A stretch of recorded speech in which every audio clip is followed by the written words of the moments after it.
हजरत बायजीद बुस्तामी रहमतुल्लाह अलैह फरमाते हैं कि अगर कोई बंदे मोमिन एक मर्तबा ला इलाहा इल्लल्लाह कहता है तो अल्लाह तबारक व तआला उनके 12,000 गुनाहे सगीरा को मिटा देता है। कहिए सुभान अल्लाह।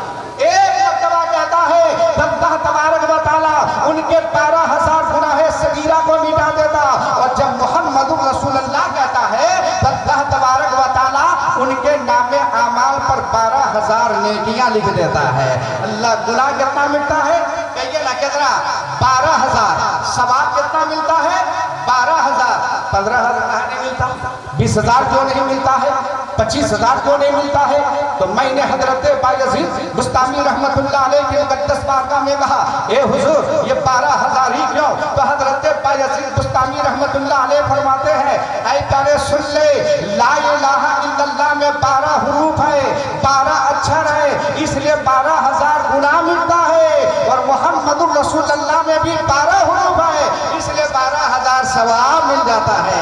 अब आओ मेरे मोहतरम पंडित जी की बारगाह में आइए। पंडित जी कहते हैं ला इलाहा हरने बाबा, ला इलाहा कहने से इंसान के हृदय का पाप खत्म हो जाता है। इंदल्लाह परम पदम जन्म बैकुल परापुन्नति। ऐ संसार में रहने वाले मनुष्य, अगर तुम जन्नत जाना चाहते हो, अगर स्वर्गवासी बनना चाहते हो, अगर बैकुल के हकदार बनना चाहते हो, तो जपे नामे मोहम्मदम, अरे मोहम्मद के नाम का माला जपो, जन्नती बन जाओगे। सुभान अल्लाह। ये उनकी किताब है।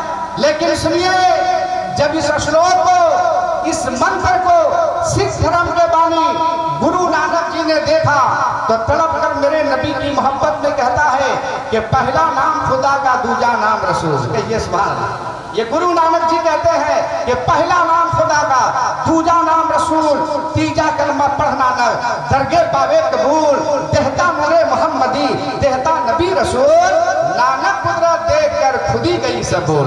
नानक जी कहते हैं कि जब मैंने असमत रसूल को देखा था, जब मैंने रसूल कायनात सल्लल्लाहु अलैहि वसल्लम के जाते गिरामी को देखा, तो मुझ पर ऐसी कैफियत तारी हो गई कि मैं अपने आप को भूल बैठा, और मैंने कहा अगर रब के बाद किसी का मकाम है वो मकाम मोहम्मद का मकाम है, वो मेरे आका का मकाम है। अब आओ मेरे मिल्लत के नौजवानों, आगे बढ़ो प्यारे। एक बड़ी तारीखी गुफ्तगू करने जा रहा हूँ मेरे मिल्लत के नौजवानों। इससे कबल एक बात बता दूं मेरे मात्रा, अगर हमारे यहाँ कोई अगर आपसे सवाल करे, ऐ प्यारे बता हिंदू भाई के कितनी किताबें हैं, कितने वेद हैं, तो आप जवाब देंगे उनके यहाँ 4 वेद है, 18 पुराण है। 4 वेद, ऋग्वेद, अथर्ववेद, यजुर्वेद, सामवेद, और 18 पुराण है। ये 4 वेद और 18 पुराण से मिलकर हमारे हिंदू भाइयों का धर्म चलता है। लेकिन अगर कोई आपसे कहे कि आपके यहाँ कितनी किताबें हैं, तो आपका जवाब होगा 4 किताबें हैं, तौरात, इंजील, ज़बूर और कलाम मुक़द्दस। इन चारों में सबसे अच्छी किताब, इन चारों में सबसे मोतबर किताब, इन चारों में सबसे बेस्ट किताब अगर कोई किताब है तो मेरा कुरान है। कहिए सुभान अल्लाह। वो कलाम मुक़द्दस है। लेकिन आओ प्यारे, अब जरा उनके यहाँ बता जाए कि आप क्या कौन सी किताब सबसे ठीक ठाक है, तो उनका जवाब होगा ऋग्वेद है। आप कहेंगे ऋग्वेद, बोला कि हाँ ऋग्वेद है। अब आइए ऋग्वेद से एक मैं मंत्र पढ़ने जा रहा हूँ जिसमें यह साबित करूंगा कि उनकी किताब भी कहता है कि अल्लाह एक है और मोहम्मद अल्लाह के रसूल है। ऋग्वेद में आया हुआ है, यको जगदीश्वरा, यको जगत गुरु, सर्व अवतार सत्य है, सर्व धर्म गरम सत्य है, समता सम्मिलन प्रार्थना। कहिए सुभान अल्लाह। ये है कि अल्लाह ताला एक है, यको जगदीश्वरा, पूरे जग का चलाने वाला, पूरी संसार चलाने वाला एक ही है, यानी रब्बुल आलमीन एक है। अब आइए जरा कुरान से पूछे, एक कुरान जरा तू बताना, तो फौरन कुरान ने जवाब दिया, कुल हुवल्लाहु अहद, अल्लाहु समद, अल्लाह एक है, वो बेनियाज है। अब आगे बढ़ो प्यारे, आगे कहता है यको जगत गुरु, पूरे जग का गुरु भी एक है, 2 नहीं है। हमारे उस्ताद है हजरत अल्लामा यूनुस साहब, इनके उस्ताद है। हमारे झारखंडी बाबा बैठे हैं, इनके कोई उस्ताद है, उनके कोई गुरु है, उनके कोई गुरु है। लेकिन मेरे मुस्तफा का कोई गुरु नहीं है, उनका कोई उस्ताद नहीं कहे। आप कहेंगे मौलाना नाजिर ये आपने कैसे कह दिया? तो तसव्वुर में सरजमीन फकीरगी में नहीं, निगाहों को बंद किया जाए और तसव्वुर की दुनिया में अब शहरे मक्का चलो, अल्लाह अल्लाह गारे हिरा पे चलो, जहां मेरे आका मौजूद है। आने वाले हजरत इकरा पढ़िए। नबी फरमाते हैं माना बाकारे, मैं पढ़ने वाला नहीं। जिब्रील ने कहा पढ़िए, नबी फरमाते नहीं पढ़ेंगे। जिब्रील कहते हैं पढ़िए, नबी फरमाते नहीं पढ़ेंगे। 3 मरतबा कहे, आका नहीं पढ़ते हैं। हजरत जिब्रील अमीन रब तबारक व तआला की मुकद्दस बारगाह में गए, कहा मौला तेरे महबूब तो पढ़ नहीं रहा है, इतना सुनना था। रब ने कहा ए जिब्रील, अरे पढ़ेगा कैसे? आदेश तो तू चला रहा है, हुकूमत तू चलाने की कोशिश कर रहा है, मेरा नाम लेके पढ़ाना। अल्लाह अल्लाह इतना कहना था। अब हजरत जिब्रील अमीन आए, कहा या रसूल अल्लाह, उनके नाम से पढ़िए जिसने पूरी कायनात को बनाया है, उनके नाम से पढ़िए जिसने जमीन और आसमान को बनाया, उनके नाम से पढ़िए जिसने आपको पैदा किया है। इकरा बिस्मि रब्बिकल लज़ी खलक़ा, अपने रब के नाम से पढ़िए। जब अल्लाह का नाम आ गया तो नबी पढ़ना शुरू कर दिया। या रसूल अल्लाह, आप जिब्रील के कहने पर क्यों नहीं पढ़े? फरमाया ए लोगों, अगर मैं जिब्रील के कहने पे पढ़ता तो आज दुनिया वाले कहते कि जिब्रील पढ़ाता था, नबी पढ़ता था। इसलिए मैं आपको बता दिया कि मेरा उस्ताद जिब्रील नहीं है, बल्कि मेरा उस्ताद तो परवरदिगार है, मेरा उस्ताद तो रब तबारक व तआला है। मेरे मिल्लत के नौजवानों, अब आओ प्यारे, इनकी दूसरी किताब भी है, वो भी कहता है कि अल्लाह एक है। लेकिन इसी दुनिया में कोई अमेरिका में रहने वाला आदमी हो, अगर उनसे पूछा जाए खुदा के बारे में तू क्या कहता है, तो अमेरिका वाला जवाब देता है there is no God but God one without second. वो भी कहता है गॉड एक है, दूसरा नहीं है। ए मेरे मिल्लत के नौजवानों, अब आओ चंद मिनट में जो है 10-5 मिनट में एक बड़ी तारीखी गुफ्तगू करने जा रहा हो सके तो जहन पर लिख लीजिएगा। अमरीकी सर्वे के मुताबिक पूरी दुनिया में 500 के करीब धर्म है।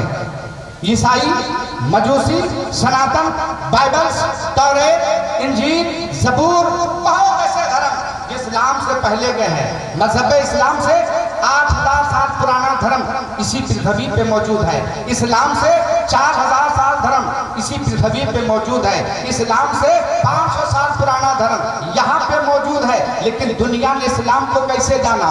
आओ अमरीकी सर्वे के मुताबिक अमेरिका का साइंटिस्ट कहता है कि जब हर धर्मों को रिसर्च किया गया तो ये पाया गया कि इस्लाम से जो पहले का धर्म है वो दुनिया के किसी ना किसी कोने में सिमट के रह गया। क्योंकि पूरी दुनिया में यहूदियत नहीं पा जाती है, नसरानी नहीं पा जाते हैं, बाइबल के मानने वाले नहीं पा जाते, तौरेत के मानने वाले नहीं पा जाते, यहाँ तक कि गौतम बुद्ध के मानने वाले नहीं पा जाते। लेकिन कुर्बान जाओ, वही अमेरिका का सर्वे कहता है कि हर धर्म के लोग सिमट के रह गए। लेकिन फकत 1400 साल पहले फारान की चोटी में एक आवाज गूंजी थी, अल्लाह एक है, मोहम्मद अल्लाह के रसूल है। यह आवाज देने वाला कोई और नहीं बल्कि मेरे मुस्तफा की जात है। यह आवाज देने वाला अल्लाह के प्यारे नबी की जात है।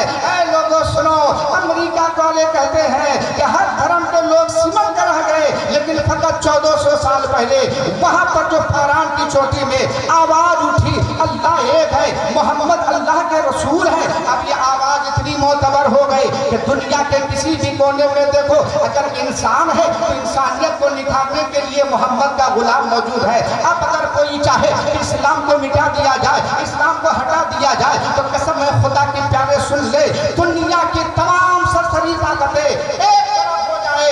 अगर वो चाहे कि मजहब इस्लाम को मिटा दिया जाए तो कसम है खुदा की तमाम नापाक ताकतें मिट तो सकती है, मगर इस्लाम नहीं मिट सकता। क्योंकि इस्लाम किसी के बाप के दम पे नहीं फैला है, इस्लाम रसूल पाक के दम पे फैला है, इस्लाम मेरे आका के दम से फैला है। और अगर मिटना ही होता तो फिर जनकपुर का पंडित मेरे नबी की बारगाह में सलाम क्यों पढ़ता है? ये सुभान अल्लाह। जनकपुर का पंडित आज से 350 साल पहले किताब का नाम अंतिम संदेश बाय ट्रांसलेशन भगवत गीता, लिखने वाले का नाम पंडित सोमनाथ स्वामी।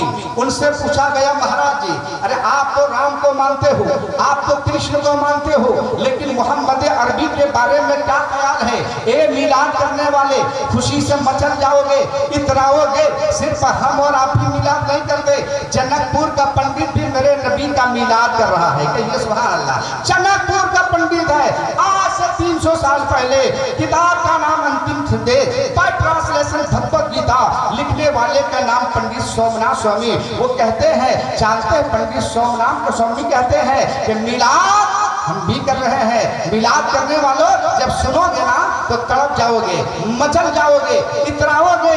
जनकपुर के पंडित से कहा, हे पंडित जी बताइए ना। तो जनकपुर का पंडित तड़प के कहता है, कृष्ण अवतारम नियतम प्रीतम बलोतम स्वानम शक्ति मा संगरम चाकुदारम ला इलाहा हरणे पापम इल्ला लम्मा परम पदम जन्म वैकुंठ प्राप्त हुए जपे नामे मुहम्मदम स्वाहा।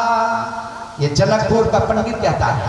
क्या कहता है सुनिए, कि धर्म आपका कोई भी हो, लेकिन इंसान आप भी कहने पर मजबूर हो कि अगर पाप को खत्म करना चाहते हो, जिंदगी को बनाना चाहते हो, तो मरने से पहले तुझे आमना का लाल का दामन पकड़ना पड़ेगा। तब यहाँ भी कामयाब रहोगे, वहां भी कामयाब रहोगे। तभी तो हिंदू धर्म के बहुत बड़े पंडित तुलसीदास जी ने रामायण में जो है इसको कहा है। और वो क्या कहता है मेरे नबी के बारे में, वो सुनिए। वो तुलसीदास कहते हैं कि तब लग सुंदरा चाहे कोई अरे बिना मोहम्मद पार ना हो। तुलसीदास कहते हैं ये लोगों बगैर मोहम्मद के तेरा बेड़ा पार नहीं होगा। और आगे तुलसीदास कहते हैं कि उनका जन्म हो हुआ ते जो नाही। किनका? मेरे आका का। ये मौलाना